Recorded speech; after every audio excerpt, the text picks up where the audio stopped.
eto naman, nagpaantig po sa netizen sa pagiging potty crasher ng isang fur baby sa Pandi, Bulacan. Hindi man kasi invited, may sarili siyang moment sa event.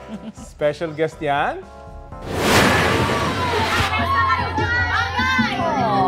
Yan po ang eksena ng fur baby ng una niyang isayaw, ang debutant ng 18 Roses Tradition.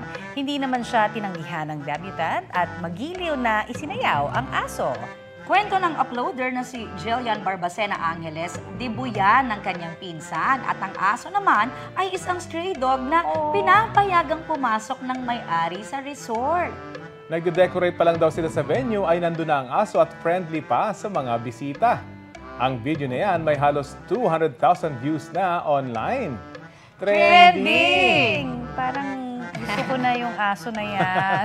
Baka sana gawin niyang escort na. Oo. Sana talagang may mag-adapt, di ba? Sabi nga, adapt, don't shop.